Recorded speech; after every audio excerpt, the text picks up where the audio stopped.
Au-dessus des cieux, qui règne sur l'univers éternellement. Sois le tonnerre, puissance, louange et gloire à jamais.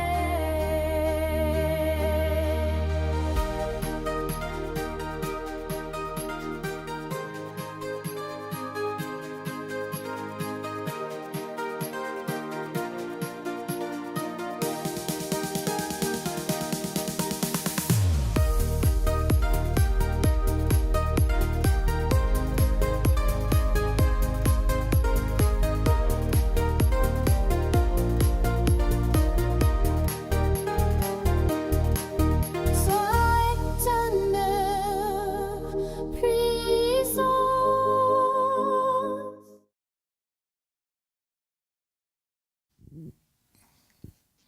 Frères et sœurs dans le Seigneur, amis, que la grâce et la paix de Dieu soient avec vous tous. Nous sommes heureux d'entrer chez vous et de savoir que vous êtes en face de votre écran, de votre téléphone et vous écoutez cette étude biblique que nous vous présentons aujourd'hui, ce mardi. Nous allons voir les 5 premiers versets du chapitre 5 de l'Apocalypse. Versets 1 à 5, Apocalypse, chapitre 5. Et je vais lire pour vous. Puis je vis dans la main droite de celui qui était assis sur le trône un livre écrit en dedans et en dehors, scellé de 7 sceaux. Et je vis un ange puissant qui criait d'une voix forte, qui est digne d'ouvrir le livre et d'en rompre les sceaux. Et personne dans le ciel, ni sur la terre, ni sous la terre ne peut ouvrir le livre, ni le regarder. Et je pleurai beaucoup de ce que personne ne fut trouvé digne d'ouvrir le livre ni de le regarder. Et le dernier verset, et l'un des vieillards me dit, ne pleure point, voici le lion de la tribu de Juda a vaincu pour ouvrir le livre et ses 7 sceaux. Parole du Seigneur. Vous savez, depuis le chapitre 4, on vient avec, depuis quand on a invité Jean à monter dans le ciel, on est venu avec des personnages. Et nous sommes dans le ciel, là, c'est tout ce que Jean va nous dire. Il va essayer de faire des comparaisons pour pouvoir nous aider à comprendre ce qu'il veut dire. Donc, nous vous invitons à suivre avec nous les commentaires. Et vous allez bien sûr voir nos commentaires sur l'écran. Et bien sûr, il y a d'autres choses que nous allons augmenter. Donc, ce que Jean nous rapporte dans ce chapitre, c'est un prélude aux événements de la Grande Tribulation. Vous savez que la Grande Tribulation, ça va durer 7 ans et ça va arriver immédiatement après l'enlèvement de l'Église. Vous savez, il y a plusieurs positions. Il y a des gens qui pensent que l'Église connaîtra la Grande Tribulation. Il y a des gens qui pensent que c'est après la Grande Tribulation que l'Église sera enlevée. Il y a d'autres qui pensent que c'est au milieu de la Grande Tribulation. Et donc, il y a diverses positions. Mais l'Église, nous parlons de la Grande Tribulation. Donc, Jean a vu un livre dont l'ouverture déclenchera la première moitié de la dite tribulation. C'est-à-dire que la Grande Tribulation devra déclencher à l'ouverture des sceaux. Parce que le premier sceau, avec l'ouverture du premier sceau, on va avoir un événement, un ensemble d'événements, deuxième sceau, ainsi de suite. Et au 7e sceau, on va avoir d'autres choses. Sur un autre chiffre de 7. On va avoir 3 chiffres de 7. Les sceaux, les 7 sceaux, les 7 trompettes, les 7 coupes. Ou bien les 7 coupes, les 7 trompettes. D'accord, donc voilà, c'est ce que nous allons voir aujourd'hui. C'est l'étude que nous avons pour vous aujourd'hui. Maintenant, regardons le texte. Je viens avec le texte original pour vous, avec quelques petites nuances. Puis je vis dans la main droite de celui qui était assis sur le trône un livre écrit en dedans et sur le revers, scellé de 7 sceaux. Je pense que vous avez dans votre Bible un livre écrit en dedans et en dehors, mais dans l'original et sur le revers, scellé de 7 sceaux. Vous avez une image sur votre écran là. C'est l'image d'un livre avec les 7 sceaux. Naturellement, il s'agit de papyrus. Il s'agit de papyrus. Sur l'écran, si vous regardez, c'est les 7 sceaux qu'on a. 7 sceaux, c'est scellé. C'est un papyrus, c'est-à-dire il ne faut pas penser à une Bible, la Bible aujourd'hui. Il s'agit de papyrus. Papyrus, il y a une plante qui s'appelle ainsi papyrus. Et donc, on a fait une sorte de papier ou bien parchemin pour que l'on puisse écrire sur le livre. Donc, ici, c'est enroulé et non comme une Bible, c'est plus enroulé. Donc, les 7 sceaux, il faut qu'ils soient brisés un à un pour que les événements s'en suivent. Je pense que vous avez compris, il ne s'agit pas comme d'une Bible, il s'agit de 7 sceaux et d'un papyrus. C'est pas comme une Bible. Vous l'avez vu, vous avez l'idée de la forme qu'a ce livre-là. Voilà. Donc, c'est pas un livre, c'est un papyrus. C'est enroulé, c'est comme enroulé. Nous continuons avec notre étude. Nous disons que, vu le contexte d'alors, le livre est en réalité un texte écrit sur du papyrus. Et puis, dans l'Empire romain, les documents officiels étaient rédigés sur le papyrus, ou bien sûr du papyrus. C'est une sorte de papier qu'on fabriquait, et puis on écrivait dessus. OK. Donc, vous savez que pour arriver à l'imprimerie, ça a pris du temps. Bien sûr, les Chinois avaient fait quelque chose à un certain moment, mais c'est Gutenberg qui lui-même a modernisé l'imprimerie. Et c'est à partir de ce moment qu'on allait avoir des livres comme on a la Bible aujourd'hui.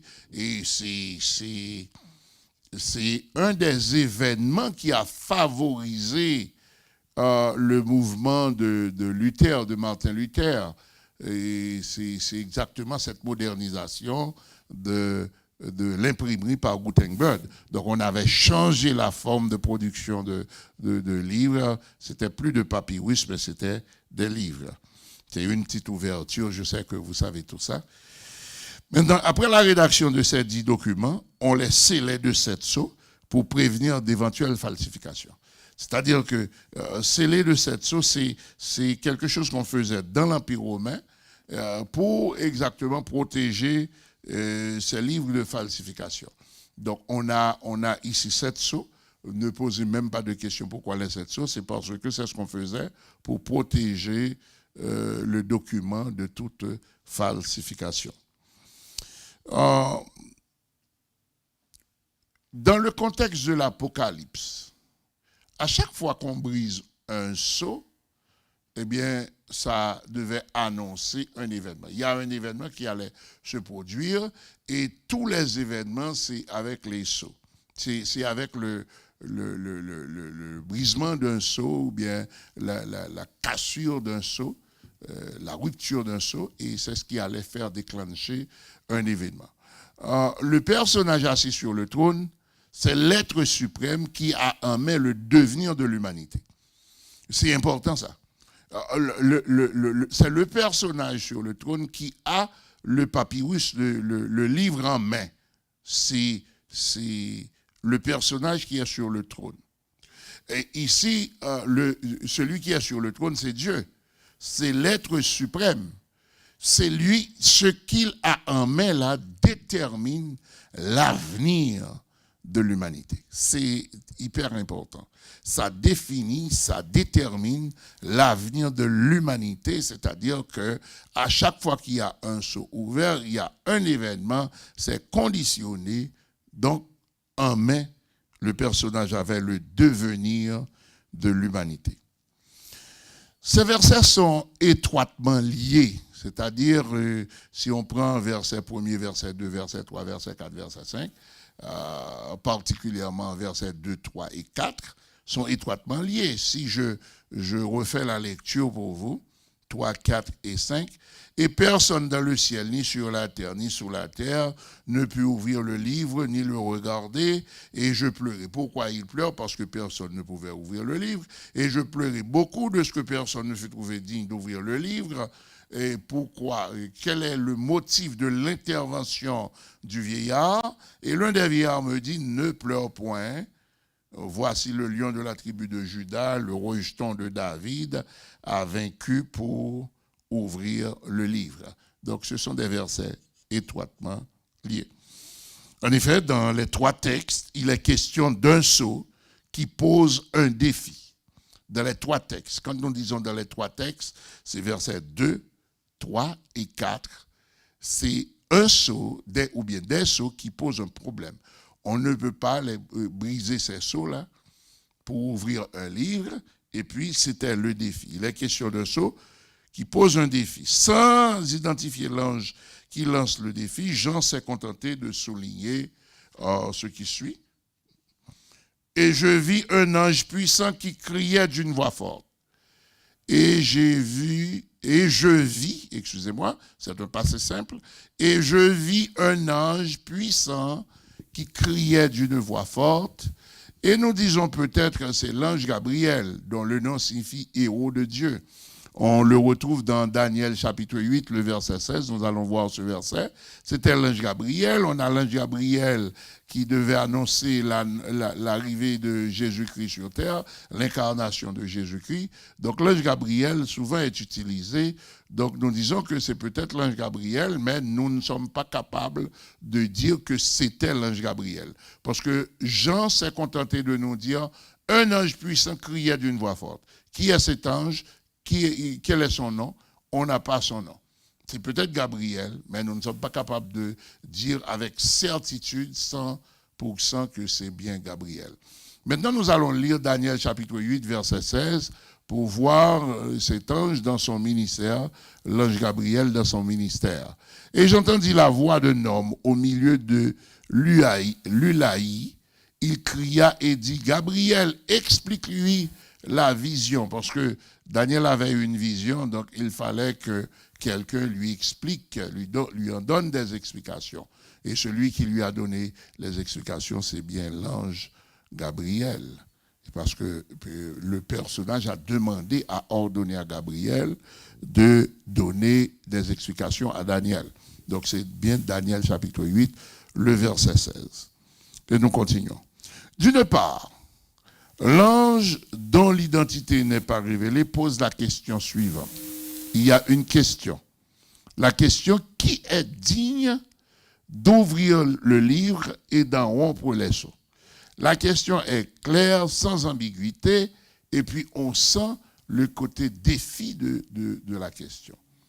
Qui est digne d'ouvrir le livre et d'en rompre les sceaux? Qui est-ce? On dirait qu'il a lancé un défi à l'humanité entière. Et la Bible dit quelque chose. J'attire votre attention sur ce que dit la Bible. Au verset 3.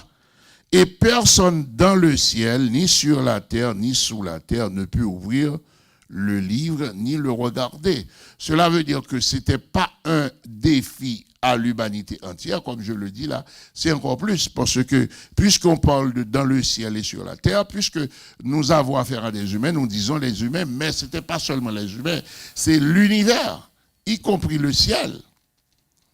Et personne dans le ciel, ni sur la terre, ni sous la terre, ne peut ouvrir le livre, ni le regarder. L'humanité, les humains, nous habitons sur la terre. Bon, on peut trouver quelques gens qui vivent un petit peu sur leur bateau dans la mer, mais quand même, c'est sur la terre. On ne vit pas au fond de la terre. Les humains ne vivent pas au fond de la terre. Les humains ne vivent pas dans le ciel. Ici, c'est un défi lancé à l'univers. Est-ce qui peut ouvrir, qui est digne d'ouvrir le livre? C'est important, on emploie le mot digne, c'est-à-dire qui est qualifié, c'est le mot, qui est qualifié pour ouvrir le livre. Donc, est-ce que quelqu'un était capable de répondre? Jean nous a dit que personne ne pouvait ouvrir ou bien n'a pu ouvrir le livre. Il est important de souligner qu'une bonne partie des événements eschatologiques dépend de l'ouverture de ce livre. Quand je dis une bonne partie, c'est dans le sens que il y a les 7 sceaux, il y a les 7 coupes, il y a les 7 trompettes. Donc, naturellement, ce ne sont pas seulement les 7 sceaux. Parce que là, le 7e sceau va donner l'ouverture de la première coupe. Ainsi de suite. 7e coupe, c'est première trompette. Donc, c'est comme ça. C'est lié. Donc, il faut que les sceaux soient brisés. Sinon, on ne va pas avoir d'événements eschatologiques, d'événements de la fin des temps. Jean nous dit, la réponse de Jean souligne ceci, personne ne pouvait ni dans le ciel, ni sur la terre, ni sous la terre ouvrir le livre, ni le regarder. C'est terrible. On ne peut pas ouvrir le livre et on ne peut même pas le regarder. C'est terrible. Donc, c'était un défi, si vous me permettez d'employer ce mot, un défi coriace. C'est-à-dire personne n'était qualifié pour ouvrir le livre. Personne. Ce texte nous amène à la déclaration du psalmiste. Psaume 53, versets 2, 3 et 4. L'insensé dit en son cœur, il n'y a point de Dieu. Ils se sont corrompus. Ils ont commis des iniquités abominables. Il n'en est aucun qui fasse le bien. Verset 3. Dieu du haut des cieux regarde les fils de l'homme pour voir s'il y a quelqu'un qui soit intelligent, qui cherche Dieu. Verset 4. Tous sont égarés. Voilà pourquoi ils ne peuvent pas ouvrir le livre. Tous sont égarés. Tous sont pervertis. Il n'en est aucun qui fasse le bien. Pas même un seul. Pas même un seul. Ce psaume, ce que dit le psaume 53, versets 2, 3 et 4, le contexte de ce que dit le psaume, c'est l'homme, l'humain en dehors de Dieu. Parce que naturellement, nous ne sommes plus égarés, nous qui croyons en Jésus-Christ. Nous avons la lumière de Christ, nous avons Dieu qui nous guide, donc nous ne sommes plus égarés. Mais si on enlève le Saint-Esprit en nous, on n'a plus de Jésus-Christ, le Saint-Esprit n'est plus là, eh bien on va être perverti comme tout le monde. Puisque tout le monde est perverti, maintenant il n'y a personne qui soit qualifié pour ouvrir le livre. Comprenez bien, il n'y a qu'un seul qualifié, c'est le Christ. C'est lui qui a satisfait à la justice de Dieu. C'est lui le juste. Il n'y a pas de juste. Vous et moi, nous ne sommes pas justes. Il n'y a qu'un seul juste, Jésus-Christ. Nous sommes des justifiés, nous autres. Et si nous prétendons que nous sommes justes, c'est parce que nous avons été justifiés par notre substitut, Jésus-Christ, qui nous a réconciliés à Dieu. Et là, je fais une petite ouverture. C'est que la Bible dit que nous sommes, la Bible dit que nous sommes tous morts au péché. Okay, nous sommes tous morts au péché. Tous ont péché et sont privés de la gloire de Dieu. Nous sommes privés de la gloire de Dieu. J'aimerais que vous gardiez ça en tête. Être privé de la gloire de Dieu. Et si on retourne dans Genèse, on va voir que Dieu a dit, faisons l'homme à notre image, selon notre ressemblance. C'est-à-dire que Dieu a pris la résolution de faire l'homme à son image. Et puisque nous avons été privés de la gloire de Dieu, cela veut dire que nous sommes privés de l'essence de ce qui fait de nous un être digne, un être qui ressemble à Dieu. Maintenant, ma question, et je ne vais pas répondre à la question, je vous invite à réfléchir, est-ce que l'homme privé de Dieu est vraiment homme? Parce que l'homme que Dieu voulait faire, c'est à sa ressemblance. Maintenant, quand nous cessons de vivre sur le plan spirituel, c'est-à-dire il y a une déconnexion entre nous et Dieu, maintenant, est-ce que l'homme est vraiment homme?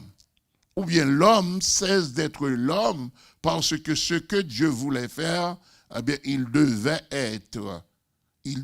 avoir les caractéristiques de Dieu en lui, ou bien tout au moins il devait être créé à l'image de Dieu. C'est comme quelqu'un qui fait une carrosserie de voiture, mais il n'y a pas de moteur dans cette voiture. Est-ce qu'on peut l'appeler voiture ou bien c'est une carrosserie de voiture? C'est là ma question. Dieu a voulu faire en sorte que l'homme soit semblable à lui. Et quand nous perdons cette ressemblance-là à cause du péché, maintenant, est-ce qu'on est vraiment l'homme par rapport à ce que Dieu voulait faire? C'est ça la question. Maintenant, c'est quand nous sommes réconciliés à Dieu, quand la gloire de Dieu est restaurée en nous, c'est à ce moment-là que nous sommes redevenus l'être que Dieu voulait créer. Voilà pourquoi la Bible parle souvent des œuvres que Dieu a préparées d'avance afin que nous les pratiquions. C'est Éphésiens chapitre 2, verset 10. Alors, pourquoi je fais cette ouverture? C'est parce que il n'y a personne dans le ciel, sur la terre et sous la terre qui pouvait ouvrir les sceaux. Et vous allez voir qui est qualifié pour ouvrir les sceaux, d'après la lecture que nous avons faite. Donc je pense que vous savez déjà qui est digne pour ouvrir le livre. C'est seulement le Christ, bien sûr. Mais on va avancer, on va le voir. Et cette réalité-là, c'est-à-dire personne ne pouvait ouvrir le livre, a fait pleurer Jean. Jean a beaucoup pleuré. Jean dit qu'il a beaucoup pleuré. Parce que Jean a compris que Jean était curieux. Il voulait voir qu'est-ce que ça va donner l'ouverture du livre. Mais puisque personne ne pouvait ouvrir le livre, eh bien Jean a pleuré. C'est ça la réalité qui a fait pleurer Jean. C'est parce que personne dans le ciel, sur la terre, sous la terre, ne pouvait ouvrir le livre. Cependant, alors que Jean se mettait à pleurer à chaudes larmes, à cause de l'incapacité de tous ouvrir le livre, voire même de le regarder, encore plus, même de le regarder, voire le regarder, personne n'était qualifié.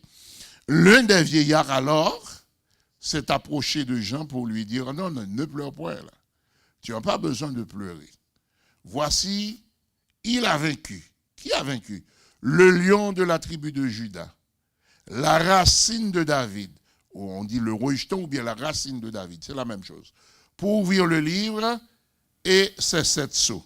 Donc, nous avons des textes, bien sûr, pour soutenir ce que nous allons vous dire.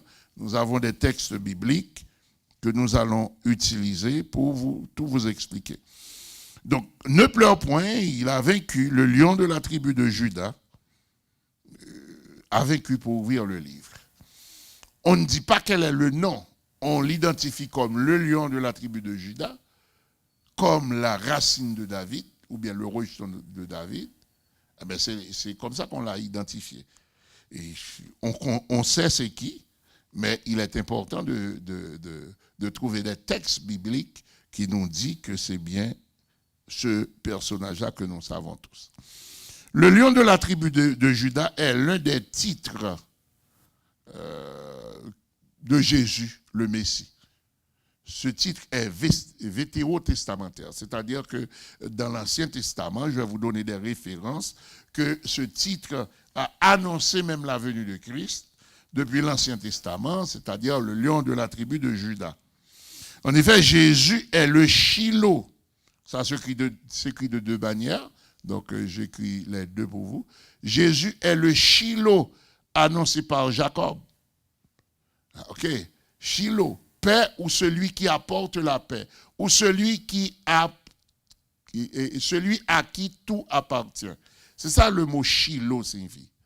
Shiloh, ou bien Silo, ça dépend de votre prononciation, parce que c'est un mot hébreu. Ça signifie paix, ou celui qui apporte la paix, ou bien celui à qui tout appartient. Donc c'est le Messie. Regardons Genèse chapitre 49, versets 8 à 12. Nous allons lire Genèse 49, verset 8 jusqu'au verset 12. Judas, tu recevras, ça c'est c'est avant de mourir, c'est Jacob là, qui bénit ses enfants. Judas, tu recevras les hommages de tes frères. Ta main sera sur la nuque de tes ennemis. Les fils de ton père se prosterneront devant toi. OK. Judas est un jeune lion. OK. Judas est un jeune lion. Tu reviens du carnage, mon fils. Il ploie les genoux. Il se couche comme un lion, comme une lionne. Qui le fera lever? Le sceptre ne s'éloignera point de Judas, ni le bâton souverain d'entre ses pieds, jusqu'à ce que vienne le Shiloh et que les peuples lui obéissent. Le Shiloh, hein? OK. Il attache à la vigne son âme et au meilleur cep le petit de son ânesse. Vous souvenez, quand Jésus rentre à Jérusalem, il lave dans le vin son vêtement. Et la mort, le vin, son vêtement, c'est le sang. Et dans le sang des raisins, son manteau. Verset 12. Il a les yeux rouges de vin et les dents blanches de lait. Voilà, donc ici, on parle ici de Jacob qui bénissait ses fils là. Jésus a pour grand-père, bien sûr, Judas. Et si vous voulez, vous pouvez regarder dans la généalogie, vous allez voir. Donc le Shiloh, c'est bien Jésus-Christ, et il est de la tribu de Juda. Ses grands-parents sont de la tribu de Juda. Donc jusqu'à ce que vienne le Shiloh, ici, excusez-moi, ce n'est pas dans le sens de l'incarnation. L'incarnation, parce que n'oubliez pas qu'il est venu chez les siens, et les siens ne l'ont point reçu. Jean chapitre 1er. Maintenant, c'est quand Jésus reviendra, jusqu'à ce que vienne le Shiloh, c'est quand Jésus reviendra, Israël sera délivré par Jésus, parce que Israël sera pris de tous les côtés par ses ennemis, et Israël se tournera vers Jésus, et Jésus le délivrera. N'oubliez pas que j'avais fait une étude ici pour dire que Israël, l'Église n'est pas Israël, et Israël n'est pas l'Église. Donc, même quand l'Église sera enlevée, Israël restera sur terre, et c'est Israël qui va demander à la deuxième tranche de la tribulation, bien sûr on y arrivera, eh bien Israël va chercher Dieu parce que ça va aller mal pour lui, donc il va faire appel au Messie, et le Messie viendra pour le délivrer. C'est ça qu'on parle dans Zacharie 14, on parle de « il mettra ses pieds sur le mont des Oliviers ». Ce n'est pas 1 Thessaloniciens chapitre 4 comme pour nous, il restera dans les airs à la dernière trompette, la trompette sonnera. Non, ça c'est pour l'Église. Mais Zacharie chapitre 14, c'est pour Israël. Il mettra ses pieds sur le mont des Oliviers, la montagne se fendra en deux. Donc ça c'est pour Israël. Ici, le Shiloh, quand il viendra, c'est lui qui délivrera Judas, c'est-à-dire qui délivrera Israël de la main de ses oppresseurs. Bien, nous continuons avec notre étude. Est-ce que vous avez, si vous avez des questions, est-ce que vous avez des questions? Si vous avez des questions, n'oubliez pas de les écrire et puis nous essaierons de répondre. Voilà, sur le WhatsApp, vous pouvez toujours adresser vos questions. Quand nous retournerons, parce que nous reprendrons l'étude en direct le dernier mardi à partir de mardi 25, on recommencera à présenter l'étude biblique en direct. Ça, mardi 25, Dieu voulant. Donc, en attendant, si vous avez des questions sur nos études, eh bien, vous êtes bienvenus sur WhatsApp pour les poser. Et nous ferons de notre mieux pour répondre à vos questions. Et s'il le faut, nous reviendrons sur une étude passée pour répondre à vos questions. Parce que le but, ce n'est pas de finir vite avec Apocalypse, mais c'est surtout de vous permettre de comprendre ce livre. Voilà. Cette déclaration de l'un des vieillards nous aide à comprendre le sens de cette affirmation de Jésus. Car je suis descendu du ciel. Je suis descendu du ciel pour faire non pas ma volonté, mais la volonté de celui qui m'a envoyé. C'est Jésus qui l'a dit, je suis descendu du ciel pour faire non pas ma volonté, mais la volonté de celui qui m'a envoyé. C'est-à-dire que quand le vieillard a dit, voici le lion de la tribu de Juda, il a vaincu pour ouvrir le livre, il veut dire par là que, parce que le livre est dans la main de celui qui est assis sur le trône principal. Donc c'est Dieu. Ce personnage représente l'être suprême. Maintenant, pour aller prendre le livre de la main de l'être suprême, il faut que l'on ait eu le temps de satisfaire à sa justice. C'est ce que Jésus a fait. Donc, nous disons que cette déclaration de l'un des vieillards nous aide à comprendre le sens de cette affirmation de Jésus, car je suis descendu du ciel pour faire non pas ma volonté, mais la volonté de celui qui m'a envoyé. Voilà pourquoi il est digne d'ouvrir le livre, parce qu'il est capable d'aller prendre le livre de la main de celui qui est assis sur le trône pour l'ouvrir, parce qu'il a vaincu pour ça. Nous allons lire quelques textes, plusieurs textes en relation avec tout ce que nous venons de dire. Jean chapitre 6, verset 38. Je me rappelle pas. Ok. Car je suis descendu du ciel pour faire non pas ma volonté, mais la volonté de celui qui m'a envoyé. Nous l'avons déjà vu. Maintenant, nous continuons avec le chapitre 4 de Jean, le verset 34. Jésus leur dit, ma nourriture est de faire la volonté de celui qui m'a envoyé et d'accomplir son œuvre.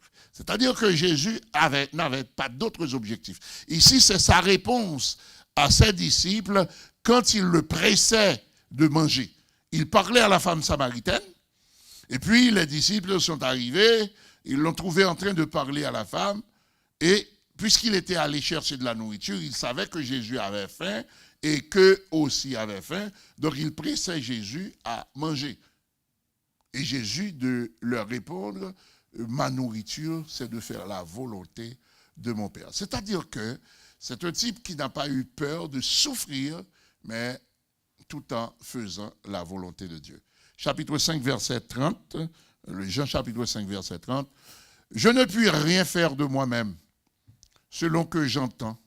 Je juge, et mon jugement est juste, parce que je ne cherche pas ma volonté, mais la volonté de celui qui m'a envoyé. Je ne cherche pas ma volonté, mais la volonté de celui qui m'a envoyé. Il l'a claironné 1001 fois. Il est venu pour faire la volonté de son Père. Et bien, c'est ce qui va le qualifier là, parce qu'il était direct dans la volonté de son Père. Maintenant, nous voyons Luc chapitre 22, verset 42, disant, Père, si tu voulais éloigner de moi cette coupe, toutefois, que ma volonté ne se fasse pas, mais la tienne. Ça, vous savez que c'est son discours, c'est sa prière dans le jardin Gethsémane. Il exprimait la souffrance de son âme. Et il disait que si la coupe pouvait s'éloigner de moi, ça ferait mon affaire, mais je ne suis pas là pour régler mon affaire. Je suis là pour faire ta volonté. C'est-à-dire, si la volonté du Père, c'est qu'il soit soustrait de cette souffrance, ça va arriver. Mais sinon, il va affronter la souffrance que le Père veut pour lui à cause de mes péchés, de vos péchés. Donc comprenez là, ce n'est pas un cadeau qu'on a fait à Jésus, mais c'est un type qui s'était totalement dévoué à faire la volonté de Dieu et il a fait un parcours impeccable. Ok, maintenant, quand on compare Luc chapitre 22, verset 42, quand il a dit que si cette coupe pouvait s'éloigner de moi, mais pas ma volonté la tienne. Maintenant, nous comparons, quand vous voyez ces F, nous comparons avec Matthieu chapitre 26, verset 42. Il s'éloigna une seconde fois et pria ainsi. Mon Père, s'il n'est pas possible que cette coupe s'éloigne, sans que je ne la boive, que ta volonté soit faite. Voilà. C'est un lutteur. C'est un soumis à la volonté de Dieu. 1 Timothée chapitre 2, verset 4. Qui veut Dieu? C'est Dieu, bien sûr. Dieu habite une lumière inaccessible. Qui veut, ce Dieu-là qui veut que tous les hommes soient sauvés et parviennent à la connaissance de la vérité. Qu'est-ce que cela veut dire? Là, 1 Timothée chapitre 2, verset 4, c'est que Dieu veut que les hommes soient sauvés et les hommes ne peuvent pas être sauvés sans le sacrifice du calvaire. Donc, il a fallu que Jésus aille à la croix. Il n'y a pas d'autre chose à faire parce qu'on a regardé sur terre, il n'y a personne qui fait le bien et il n'y a personne qui soit qualifié, qui soit capable de satisfaire à la justice de Dieu. Ce n'est pas Gabriel, ce n'est pas un autre ange, aucun prophète, personne ne pouvait. Voilà pourquoi si vous regardez Ésaïe chapitre 6, quand Ésaïe dit que « me voici, envoie-moi », mais Ésaïe ne pouvait pas vraiment aller comme Jésus parce qu'il a vu Dieu sur son trône. Il a dit « je suis mort parce que mes lèvres sont impures et je vis au milieu de gens dont les lèvres sont impures ». Si vous voulez, lisez chez vous Ésaïe chapitre 6, vous allez voir ça. Et puis quand Dieu a dit « qui enverrai-je qui marchera pour nous ?» il a dit « me voici, envoie-moi ». Ésaïe n'était pas apte d'aller. Il était apte d'aller annoncer la venue du Messie. Il était apte d'aller exhorter les gens. Mais il n'était pas apte à aller à la croix. Ce serait nul. Ce serait vain. Ce serait un sacrifice, un vain sacrifice. Pourquoi? Parce que Ésaïe lui-même s'est dit disqualifié. Donc celui qui devait aller à la croix n'était autre que Jésus, parce que Dieu, dans sa volonté souveraine, voulait sauver les hommes. Et là, je remonte un petit peu. Si vous voulez regarder d'autres textes, par exemple, le verset 15 de Genèse 3, Dieu a déjà dit que je mettrai inimitié entre toi et la femme, entre ta postérité et sa postérité. Celle-ci t'écrasera la tête et tu lui blesseras le talon. C'était fait. Genèse chapitre 3, verset 15. Mais si vous voulez, vous allez voir, avant même ce texte, il y avait quelque chose d'autre. Si vous regardez, par exemple, Éphésiens chapitre 1er, verset 4, la Bible nous dit, en lui, Dieu nous a élus avant la fondation du monde. Cela veut dire que, avant même la fondation du monde, le sacrifice de Jésus, c'était déjà fait, c'était déjà planifié. J'attire votre attention, puisque en lui, Dieu nous a élus avant la fondation du monde. Moi, je dis toujours que le sacrifice du calvaire a eu lieu avant la fondation du monde.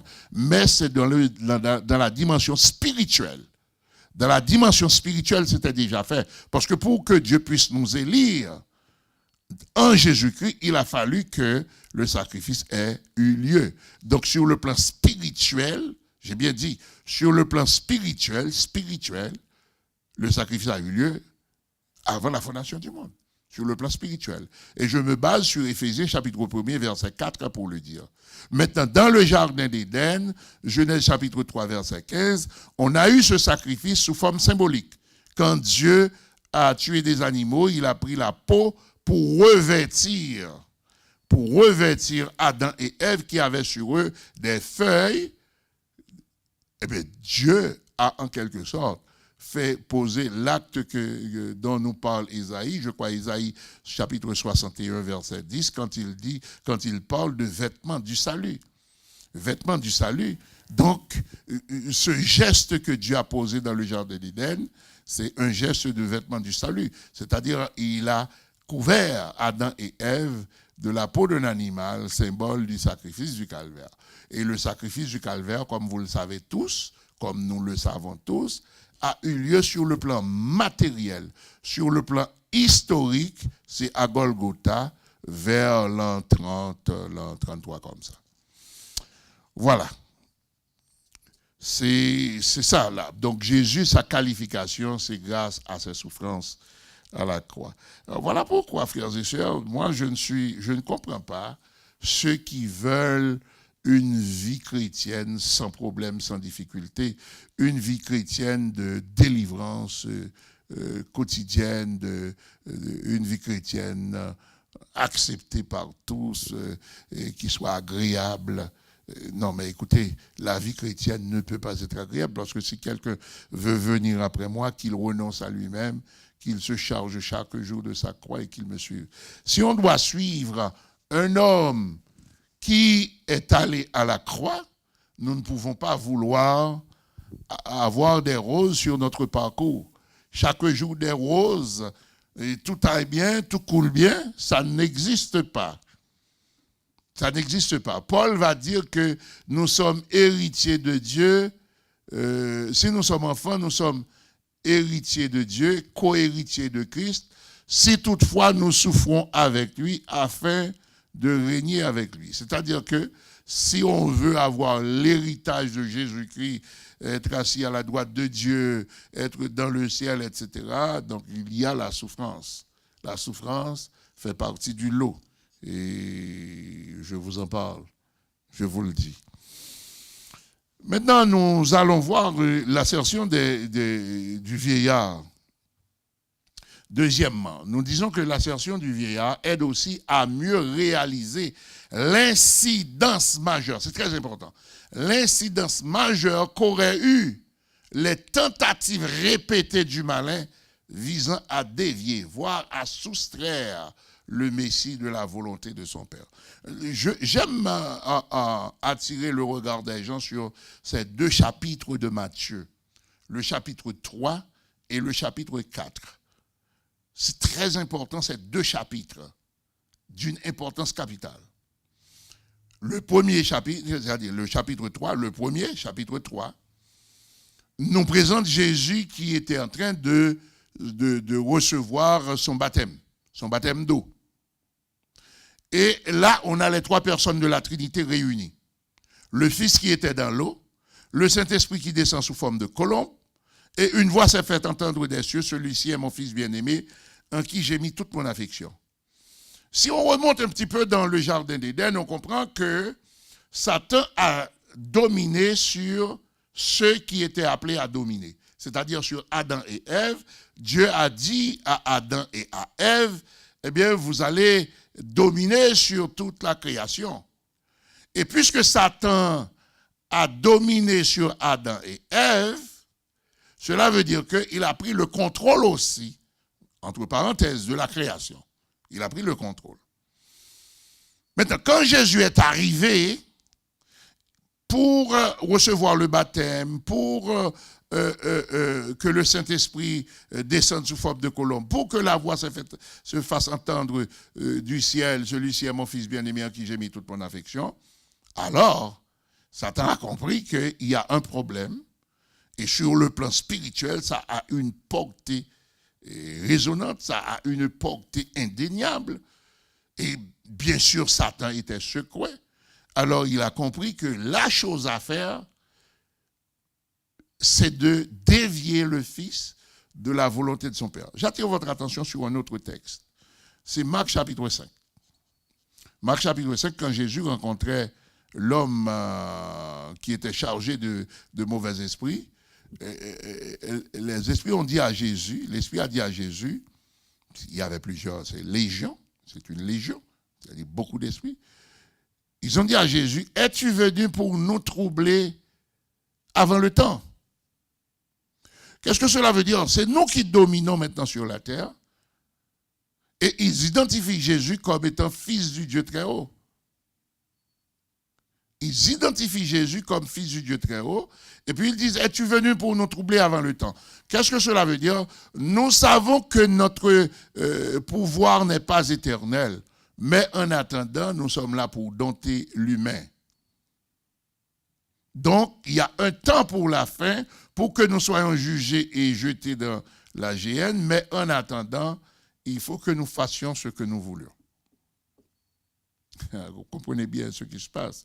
Maintenant, il a fait son intervention dans Matthieu chapitre 4. Nous retournons. Chapitre 3, c'est le baptême de Jésus et le Saint-Esprit qui descend sous forme de colombe. La voix qui s'est fait entendre des cieux, celui-ci est mon Fils bien-aimé en qui j'ai mis toute mon affection. Donc, qu'est-ce qu'on a? On a les trois personnes de la Trinité réunies. Mais au chapitre 4, après cette identification de Jésus, par Dieu et par le Saint-Esprit, alors Jésus fut emmené par l'Esprit, ce même Esprit qui descend sous forme de colombe, dans le désert pour être tenté par le diable.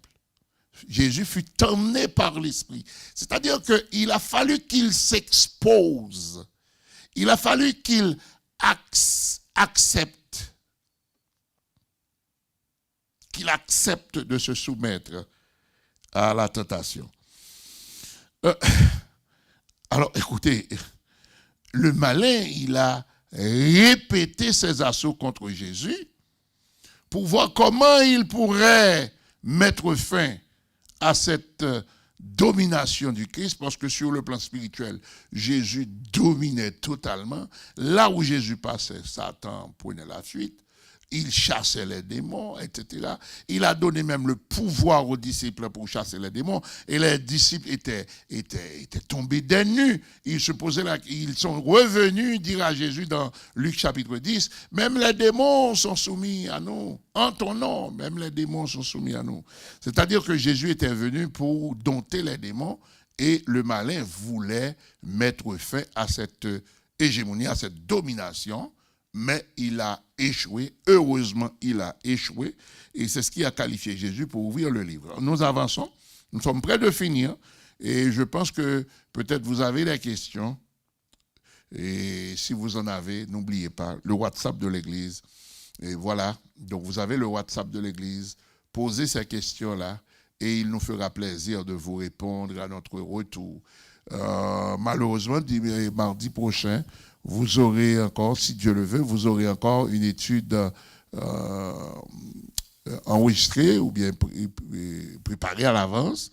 Mais le 25, nous reviendrons. Et si vous avez beaucoup de questions, nous reviendrons sur les études antérieures pour répondre à vos questions avant que nous poursuivions notre parcours dans le livre de l'Apocalypse. Donc, si Jésus avait tout au moins une seule fois désobéi à cette dite volonté, la volonté de son Père, au moins une fois, les conséquences en auraient été considérables. Ce serait désastreux parce que Jésus serait disqualifié d'ouvrir le livre et puis ce serait fini. Parce que la Bible dit, Dieu n'a envoyé personne d'autre à venir dans ce bas monde pour sauver l'humanité. C'est Jésus et Jésus seul. Maintenant, vous avez, je vous demande de lire chez vous Matthieu chapitre 4, verset 1 à 10, comparé à Matthieu chapitre 3, verset 16 et verset 17. Donc, je vous demande de lire ça chez vous et vous allez comprendre que le plan de Satan, c'était pour dévier Jésus. Parce que si Jésus, c'est l'histoire, mais nous sommes obligés de dire si, bien que l'on dise qu'on ne dit pas si dans l'histoire, mais nous sommes bien obligés de le faire. Donc si Jésus n'avait pas gardé le cap sur son objectif, celui de faire la volonté de son Père, eh bien aujourd'hui, vous et moi, nous serions dans de beaux draps. Et c'est si Jésus avait échoué qu'on comprendrait qui est l'esprit impur, qui n'aime pas les humains. Et les gens qui n'acceptent pas Christ, sachez que vous êtes entre les mains de l'ennemi et il ne jouera pas avec vous quand l'occasion se présentera. Nous sommes, comme je vous l'avais dit, nous sommes près de finir. La victoire de Christ a été rendue effective par son obéissance au Père jusqu'à la mort de la croix. Et je vais vous expliquer ça, la mort de la croix. Nous allons lire les versets et puis là, je vous expliquerai la mort de la croix pour comprendre quand nous disons que la victoire de Christ a été rendue effective par son obéissance au Père jusqu'à la mort de la croix. Nous allons lire les versets pour vous expliquer ça. Et Philippiens chapitre 2, versets 8 et 9 et 10. 3 versets. Il s'est humilié, en parlant de Jésus. Jésus s'est humilié lui-même, se rendant obéissant jusqu'à la mort, même jusqu'à la mort de la croix. Laissez-moi le temps de vous expliquer ce texte avant de continuer avec le reste. Il s'est humilié lui-même, se rendant obéissant jusqu'à la mort de la croix. C'est-à-dire, Jésus n'a pas seulement connu la mort. Connaître la mort, il y a une très grande différence entre mourir et voir venir le spectre de la mort, et surtout quand ce spectre de la mort s'amène dans la souffrance. C'est très différent quand la mort vient et puis c'est dans la souffrance. Mourir, c'est rien. Quand on va dormir et on ne se lève pas, on ne sait même pas si on est mort.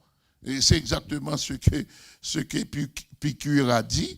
Il dit que, alors les épicuriens, ils n'ont pas peur de la mort parce que quand ils sont là, quand ils sont en vie, la mort n'est pas là, et quand la mort est là, eux, ils ne sont plus là. Je les comprends. Mais quand vous voyez le spectre de la mort qui s'amène petit à petit, et quelqu'un qui, la mort de la croix, c'était la dernière mort. C'est-à-dire, c'était la dernière façon de tuer une personne. Premièrement, on nous fait comprendre qu'il y avait des gens qui passaient des heures, même plus d'un jour, à la croix, exposés au soleil, et puis en souffrant avec des clous aux pieds et aux mains.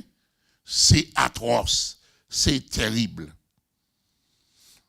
Heureusement, Jésus n'a pas passé des jours à la croix, mais il est allé à la croix, il a vu venir ce spectacle, être attaché à la croix, et puis être mort de cette mort atroce.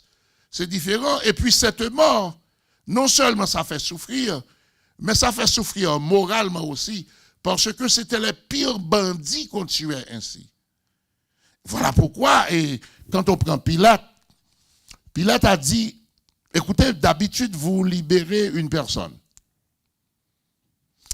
Je vais proposer qu'on libère Barabbas et puis libérer Jésus.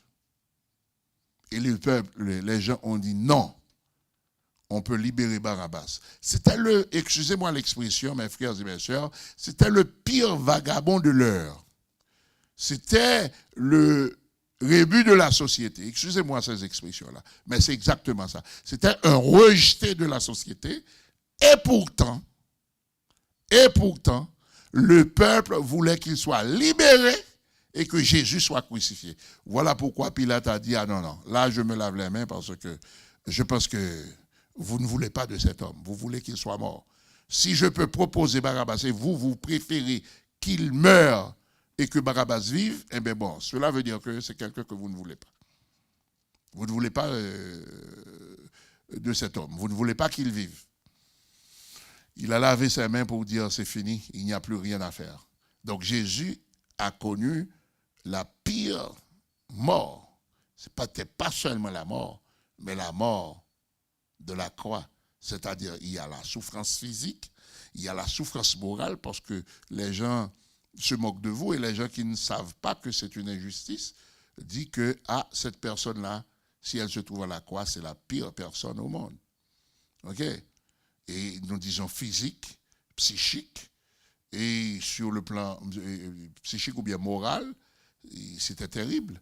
Et sur le plan spirituel, Jésus a connu la mort aussi. La mort spirituelle, c'est quand il a dit « Père, Père, pourquoi m'as-tu abandonné ?» La mort spirituelle, c'est la séparation d'avec Dieu. Momentanément, il y avait une coupure entre Jésus et son Père Dieu. Il a accepté tout ça sans se plaindre, sans dire « Je ne veux plus aller à la croix ». Voilà pourquoi il était qualifié pour ouvrir le livre. Nous continuons avec la lecture. Le verset 9 de Philippiens. C'est pourquoi aussi Dieu l'a souverainement élevé et lui a donné le nom qui est au-dessus de tout nom, afin qu'au nom de Jésus, tout genou fléchisse, dans les cieux, sur la terre et sous la terre. Vous retrouvez encore l'expression dans les cieux, sur la terre et sous la terre. C'est ça que nous avons.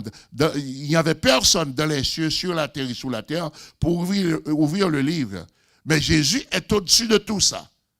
Il est au-dessus, dans l'Épître aux Hébreux, et l'auteur nous montre que Jésus est au-dessus des anges. Il est au-dessus de tout. Dieu lui a donné le nom qui est au-dessus de tout nom, afin qu'au nom de Jésus, tout genou fléchisse. Voilà pourquoi il était qualifié pour ouvrir le livre. Nous disons que la victoire de Christ a rendu effective par son obéissance au Père jusqu'à la mort de la croix. Alors nous terminons avec ces versets que nous avions voulu voir. Apocalypse chapitre 5, versets 1 à 5. Nous allons nous arrêter. La prochaine étude sera sur les versets 6, 7 et 8. Donc, c'est ça que nous verrons la prochaine fois. En attendant, je sais que peut-être vous avez des questions et si vous en avez, n'hésitez pas à nous les adresser sur l'écran. Donc, il y a en dessous de votre écran un message qui tourne là pour vous dire que nous allons avoir une autre adresse et sous peu, on vous annoncera l'adresse. Si ce n'est pas déjà fait, ben vous aurez de plus en plus d'informations. Et il y a bien sûr une adresse si vous voulez contribuer à l'œuvre de l'Église de Dieu de la Prophétie Montréal-Est. Donc nous venons juste d'avoir une autre adresse, une autre propriété. C'est pour que nous puissions être plus à l'aise à vous recevoir et nous puissions adorer le Seigneur encore avec plus d'aisance. Mais en attendant, vous pouvez regarder, il y a prière en ligne chaque dimanche à partir de 19h. Il y a études bibliques chaque mardi à 19h15. Rencontre avec les dames, c'est chaque jeudi à 19h. Réunion de prière chaque samedi à 9h. Rencontre des hommes, c'est samedi 17h. Rencontre des jeunes à 18h. Et puis école dominicale dimanche à 10h. Donc, si vous voulez nous visiter, si vous n'êtes pas membre de cette église, nous vous attendons. Venez nous visiter en attendant que nous changeons de local. Et ce sera un plaisir de vous accueillir. Nous avons notre école dominicale à 10h et avec de grands débats très animés. Et puis nous avons le culte qui commence à partir de 11h. Puis je vais vous bénir. Et puis je pense que vous avez appris que Christ a souffert et puis il était qualifié pour ouvrir le livre. Je ne sais pas si vous acceptez d'être qualifié. On ne peut pas être qualifié par ses propres efforts. On est qualifié en acceptant Christ comme son sauveur personnel, en croyant en Jésus, en croyant au sacrifice du calvaire de Christ. Mais une fois que c'est fait, eh bien, on s'engage dans le chemin de la souffrance, c'est-à-dire des choses qui vont être sur notre route pendant que nous suivons le Christ. Mais ça fait partie de la vie chrétienne. La vie chrétienne, ce n'est pas seulement la délivrance, mais il y a aussi la souffrance là-dedans. Que Dieu vous bénisse, que Dieu vous garde. C'était un plaisir de savoir que vous étiez là à nous suivre. Dieu vous bénisse. À la prochaine.